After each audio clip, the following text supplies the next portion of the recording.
everyone, I'm your old friend Lily. Today I'll tell you a crazy sad story. It's about Claire and his husband Junior. A foreign doctor. Claire is dying of cancer but keep it secret. While he hunts a serial killer. The big twist, the killer is his favorite student. A story of secret, murder, and true life truth. Let's begin. It was a dark and rainy day. Outside, the rain lashed diagonally against the window pane, mirroring the despair in my heart. I curled up on the floor, my stomach feeling as if hundreds of rusted knives were churning through it at once. The pain was so intense that even my breath tasted of blood. The wall clock pointed to 2 a.m. The bed beside me was bone-chillingly cold. Julian hadn't come home again. He always carried the indelible scent of formalin and disinfectant. He was the youngest mortuary restorer at the city funeral parlor and a specially appointed forensic assistant for the police bureau. Lately, he had been obsessively investigating the serial murder case that had shocked the entire city. In 6 months, 7 young girls had gone missing. When they were found, their bodies had been brutally pieced together and mutilated. Julian had been sleeping in the autopsy room for 3 months straight. He said, "Claire, once I catch that animal, I'll take you to Yunnan to see the sea." At the time, I just nodded with a bitter smile, because I didn't tell him that I wouldn't make it that long. My hands trembling, I fished a crumpled diagnosis report out of my pocket. Advanced stomach cancer, multiple metastases. I received this death sentence 3 months ago. That day, I stood in the hospital corridor, gripping my phone, listening to his anxious shouting on the other end. "Mason! Get over here, I found something new on this wound." "Claire, I've got something urgent here, I'll call you back later." Beep, beep, beep. The call disconnected. My life was cut short right along with that phone call. I didn't dare let my terminal illness hinder his pursuit of the serial killer. I didn't even dare tell him that I had secretly aborted our child. When I found out I was pregnant 2 weeks ago, the doctor said my body couldn't handle it. Even if I gave birth, the child would only suffer along with me. As I lay on the operating table, shaking with pain, I didn't dare call Julian. I was afraid of distracting him. I just gritted my teeth and buried the secret deep in my heart. I hid the diagnosis report behind the frame of a painting I'd done of a little ginger cat. Once, while Julian was cleaning, he knocked the frame over and the report fell out. He picked it up, glanced at it, and asked casually, "Whose medical record is this? Why is it here?" My heart leaped into my throat. I quickly snatched it away and said with a smile, "Oh, it belongs to a friend. She asked me to hold on to it for her, and I forgot to give it back." He gave in. "Oh." Turned back to his work, and didn't ask another question. At that moment, I felt both a sense of relief and a searing pain. It turned out that even if I placed the truth right in front of him, he wouldn't see it. But I never imagined that the secret I kept to avoid burdening him would end up being my death warrant. Even less did I expect that the serial killer lurking in the shadows wasn't some mysterious stranger. It was the apprentice Julian had mentored for 2 years, his most trusted and prized student, Mason. I noticed something was wrong with Mason 2 weeks ago. He was always sneaking looks at the victim's belongings whenever Julian wasn't around. Once, I even caught him staring at a photo of one of the victims from before her death, wearing an utterly obsessed and twisted smile. Most importantly, all 7 girls were freelance illustrators. Just like me. I began to follow him in secret. Just 2 hours ago, I slipped into the basement he rented. I saw a wall covered in artwork, all of them belongings from the dead girls. Beside them, their personal undergarments were displayed in sealed bags, exhibited like trophies. Terrified, I collapsed to the floor, knocking over a bucket of paint. I knew I was exposed. I fled back home like a madwoman and bolted the door. I took out a fingernail-sized, waterproof, and corrosion-resistant microchip we had bought before. Come to think of it, Julian had specially asked someone to buy this chip for him from overseas. Last year, a woman in our community was murdered, and the killer destroyed all the evidence. When Julian came home, he told me he wanted to buy the most durable surveillance chip for me, one where the data wouldn't be destroyed even if it fell into water or stomach acid. He wanted to protect me. I laughed at him then, telling him it was just an occupational hazard and that there weren't that many bad people in the world. Little did I know that in the end, this chip would become my final lifeline. I copied everything onto it, the video I'd filmed of the basement, Mason's crime records, and my own cancer medical reports. Then, trembling, I dialed Julian's number. "We're sorry, the person you are calling is not available right now." Once, twice, 3 times. Always that cold, mechanical voice. He was in the autopsy room. He never brought his personal phone in there. Moreover, I only found out later that Mason had spiked Julian's water with sleeping pills that evening. He had timed it perfectly. Julian would be sleeping like the dead that night, unable to hear a thing. I was in despair. All I could do was open WeChat and frantically type, "Julian. Mason is the serial killer. Save me." The message had just been sent. Thud, the security door to my apartment was being quietly unlocked from the outside with a spare key. Mason was wearing a black raincoat, water dripping from the hem onto the floor. In his hand, he gripped a boning knife that glinted with a cold light. Looking at me, he flashed a cruel, excited grin. "Ma'am, it's so late. Why aren't you asleep yet?" I backed away step by step until my back hit the cold wall. "You, stay away from me." I gripped the microchip in my hand with a deathly intensity. Mason took off his raincoat and tossed it aside, his eyes fixed on me like a predator watching its prey. "You're so clever, ma'am. To think you actually found my basement. Julian taught me so many dissection techniques, but it's a pity he's so rigid. Corpses are beautiful, especially women like you who paint. Your fingers are so soft, your eyes so bright." He licked the blade of the knife as he spoke. "I've wanted to get my hands on you for a long time, but Julian kept you too well protected. Tonight, he's still fussing over that pile of rotten meat on the autopsy table. He probably won't even see your message, will he?" Mason's words bit into my heart like a venomous snake. I knew I wouldn't survive the night, but I couldn't let him get away with it. I watched him closing in, step by step. The moment he raised his knife and prepared to lunge at me, I jerked my head back. I took that hard, sharp-edged microchip and mixed it with the blood in my mouth. Along with it, I took the half piece of orange candy from my pocket, his favorite. I had originally planned to pop it into his mouth when he got home to help with his exhaustion. I swallowed them all in one gulp. Cough. Cough. The chip caught in my esophagus, slicing through the lining. I gagged in agony, but I forced it down with everything I had. It fell into my stomach, a stomach already riddled with holes from cancer. Mason froze, his expression twisting. "What did you swallow?" He lunged at me, grabbing my throat and slamming me against the wall. "Did you swallow the surveillance chip? Spit it out. Spit it out now." His fingers were like iron claws, nearly crushing my windpipe. My eyes rolled back from the lack of air, yet I managed a mocking sneer. "Too late, cough. Mason, you're finished. Julian, we'll definitely find out." Mason was completely enraged. "You think he'll find out? That idiot couldn't even tell you were dying of illness. Even if I kill you and fake it as an accident, he'll only think it was your own clumsiness." Having said that, he suddenly grabbed my hair and dragged me toward the top of the stairs. I struggled desperately, my nails carving deep, bloody gashes into the back of his hand. But he was too strong. At the edge of the stairs, he looked at me with a cold sneer. "Goodbye, Master's wife. I will watch with my own eyes as Master dissects you, inch by inch." He gave a violent shove. A sense of weightlessness washed over me. I tumbled through the air, my body slamming heavily onto the hard marble steps. The sound of bones shattering exploded in my ears. A warm liquid began to flow from the back of my head. Before my consciousness plunged completely into darkness. The last thing that flashed through my mind was Julian's weary yet gentle face. "Julian, I left the evidence in my stomach." "You were so meticulous. You'll definitely find it, won't you?" "I am dead. But I haven't left. My soul floats in a space permeated by the pungent smell of disinfectant.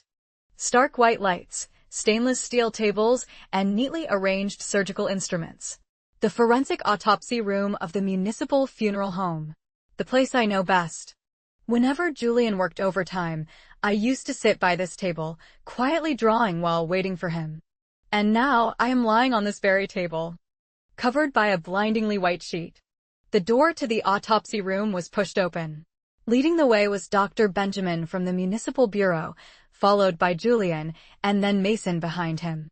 Oh, so Dr. Benjamin is here too.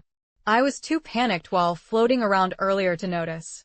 Julian wore his perennial blue isolation suit, a mask, and goggles.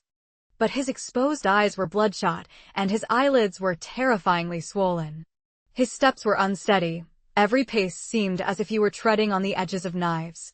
Brother Julian, this was an accidental fall down the stairs. I've already spoken to Dr. Benjamin. If it's too painful, don't come in. I can handle it for you.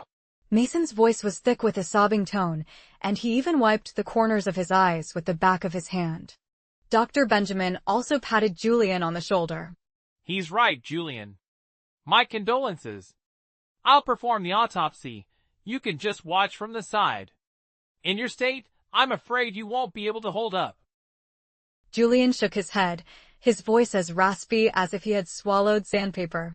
No, I must do it myself. She is my wife. No one is allowed to touch her but me. He requested Dr. Benjamin that, as a family member, he be allowed to assist in extracting the stomach contents. He knew my recent diet best and wanted to see if I had eaten anything unclean. Dr. Benjamin sighed and didn't refuse. He knew Julian's skill, and he knew his current state of mind. Floating in midair, I looked at Mason's utterly hypocritical face, wishing I could lunge at him and tear him to pieces. Julian stopped in front of the autopsy table. Trembling, he reached out and gripped the edge of the white sheet.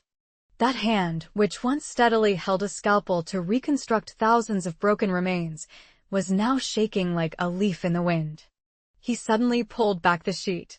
My broken body was exposed under the pallid light. Dark purple bruises from strangulation on my neck, a massive wound on my head, and a face so pale it lacked a single drop of blood. Julian let out a sharp gasp. His legs gave way, and his knees slammed heavily against the edge of the autopsy table. Claire. He let out a suppressed, guttural sob, like a lone wolf that had lost its mate. Through his gloves, he gently caressed my icy cheek. You were still sleeping when I left. How did you get so cold? Beside him, Mason's eyes flickered, and he hurried forward to support him. Julian, the stairwell was too dark. Claire might have just missed a step.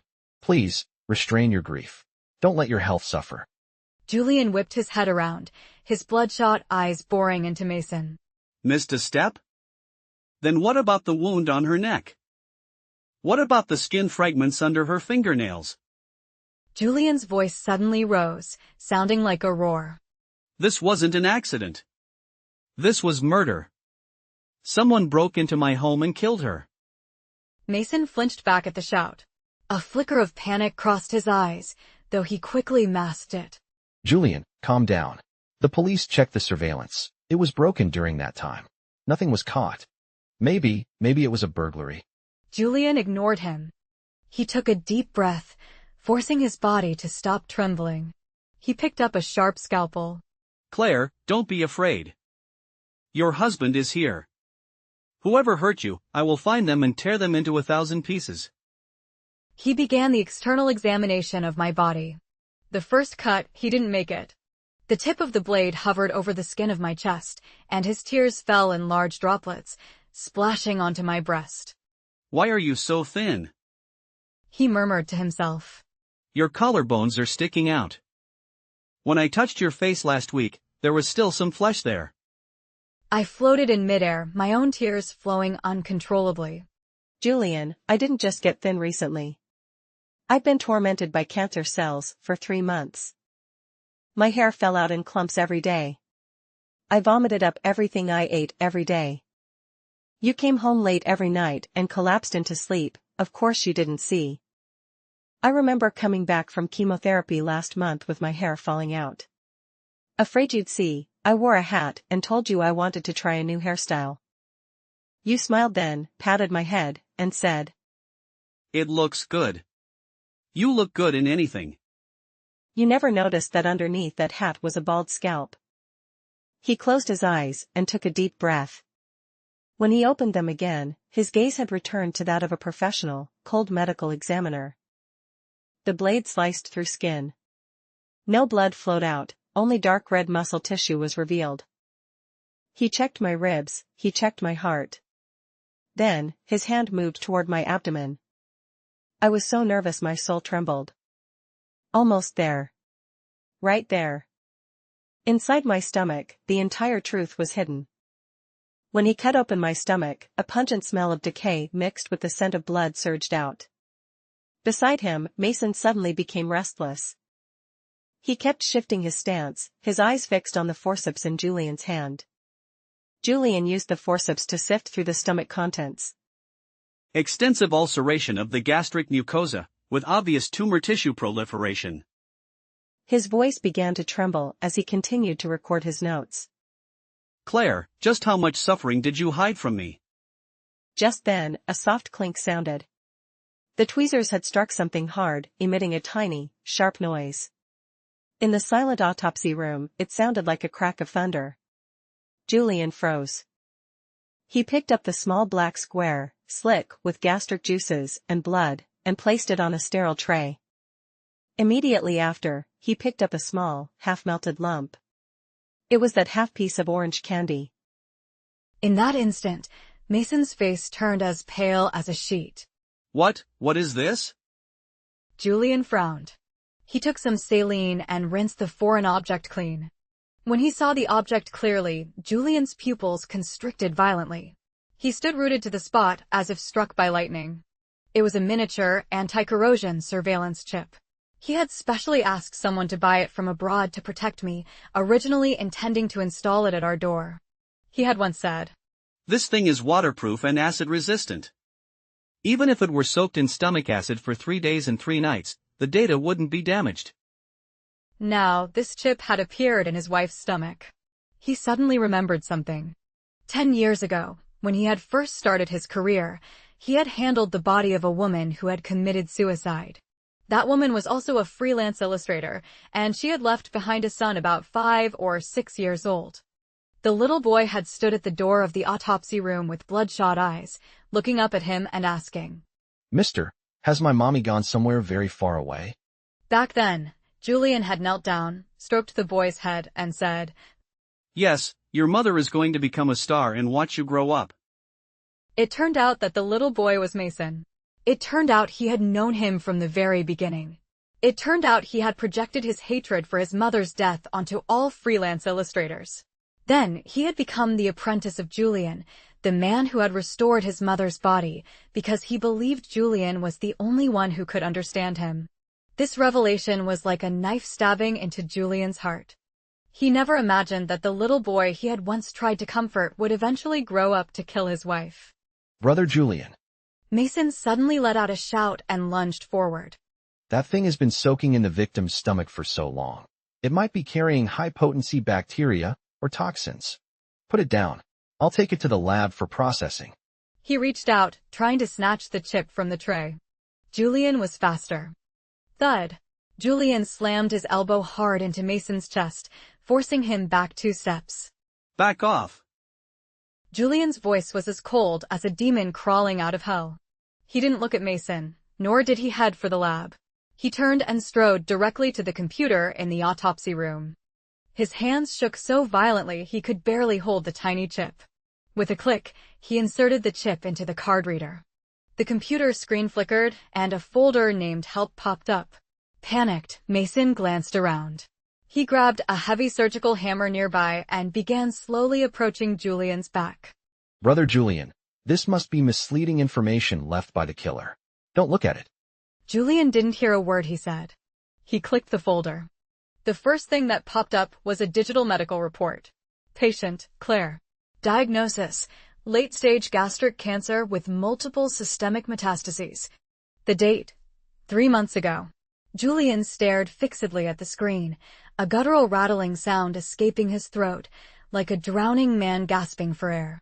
"Gastric cancer, late stage. 3 months ago." He recalled that day 3 months ago. I had been standing in the hospital corridor calling him, my voice trembling.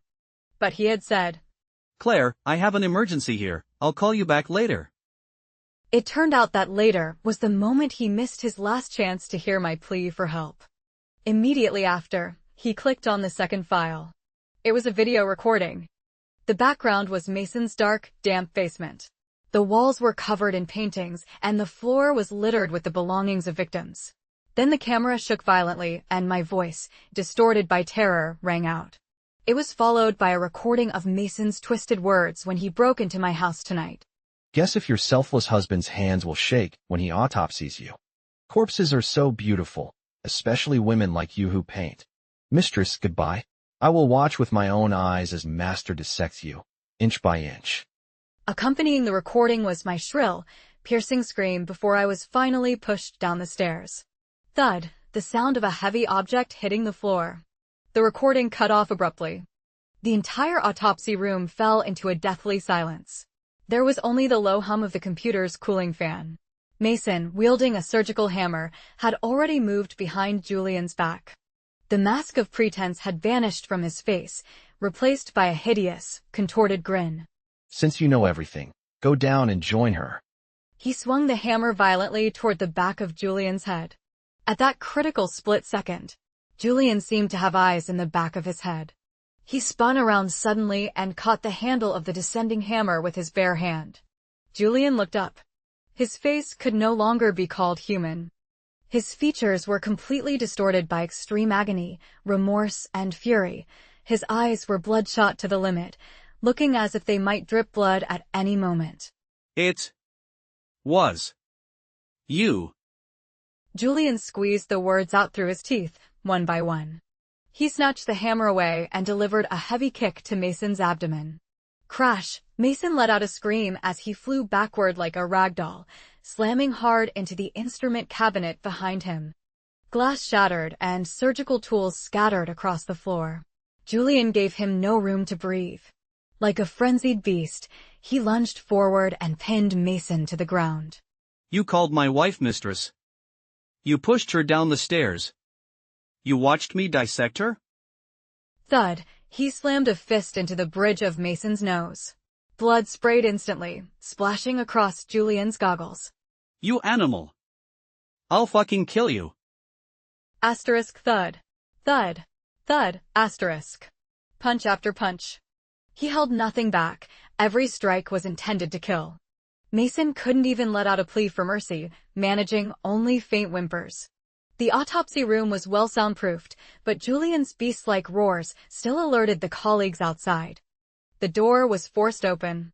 Several police officers and forensic experts rushed in. Julian, what are you doing? Stop it now. They swarmed forward, hands and feet flying as they tried to pull Julian away. But Julian had gone mad. For grown policemen could not manage to hold him back. He had a death grip on Mason's neck, his nails digging deep into Mason's flesh as he slammed him frantically against the floor. He killed my wife. He killed my wife. I'm going to skin him alive. I'm going to grind him into meat. It wasn't until the lead detective pulled out a taser and pressed it hard against Julian's waist that he stopped. Julian's body convulsed violently before his hands finally went limp. Mason's face was covered in blood. He had fallen into a deep coma. Julian slumped to the floor. He ignored the police around him and paid no mind to little Joe, who lay there, fate unknown. Like a boneless worm, he crawled bit by bit toward my autopsy table. He left a long trail of blood behind him on the floor. He crawled to the edge of the table and reached out a trembling hand, grasping my cold, limp fingers. Claire. He buried his face in my palm and wailed. The sound of his crying was so harrowing that even the nearby police officers couldn't help but turn their heads away. I'm sorry. I'm sorry. I was wrong. I was so wrong. It must have hurt so much. It hurt so much when you had cancer. How could I not have noticed? How desperate you must have been when you swallowed that chip. As he cried, he slapped himself hard across the face. Asterisk slap. Slap. Slap. Asterisk each blow was delivered with his full strength, and blood immediately seeped from the corner of his mouth. I'm a failure. I can't save anyone. I couldn't even save my own wife. Claire, get up and scold me once, please. He held my broken corpse tightly, pressing my head against his chest. No matter how others pulled or pleaded, he refused to let go. He had gone mad. I floated in midair, watching this man, once so spirited, calm, and proud, collapse like a pile of mud. I thought I would feel vindicated, that he was getting what he deserved. But I didn't.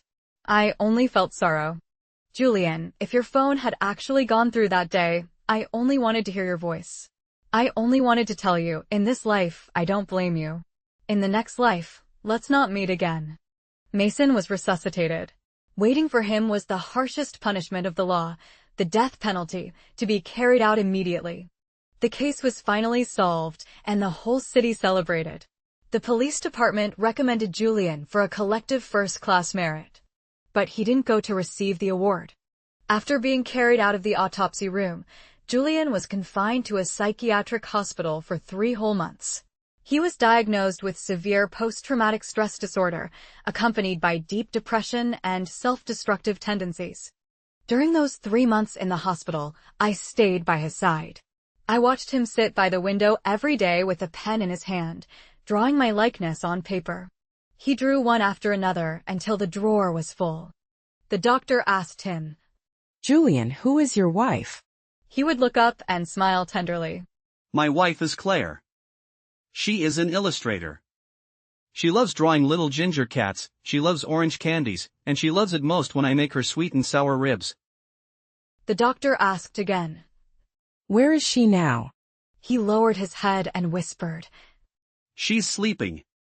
She's tired. I have to wait for her to wake up. It was like this every day, over and over again, repeating the same words. 3 months later, he was discharged from the hospital. But he was no longer that genius forensic pathologist, Julian. He resigned from all his positions and locked himself in the home we once shared. I have been following him. On his first day back home, he organized his toolkit, the one he usually took with him for autopsies. Then, at the very bottom of the toolkit, he found my phone. Mason had hidden it there. After he killed me, he hid my phone in Julian's toolkit, knowing Julian wouldn't touch it and therefore would never find it. Julian took the phone, turned it on, and saw the WeChat message I sent him right before I died. Julian. The serial killer is Mason. Save me. That message had been sitting in his phone for 3 months. Clutching the phone, he crouched on the floor and cried for another whole night. After he finished crying, he began to go through my things. He found the medical diagnosis I had hidden behind a picture frame.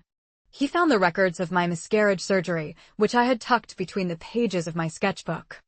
He found my chemotherapy bills, hidden at the very bottom of the wardrobe. He found the letter I had written to him. I had written it long ago and hidden it under the pillow, thinking he would see it after I was gone. The letter said, Julian, I'm gone. Don't be too sad. The luckiest thing in my life was marrying you.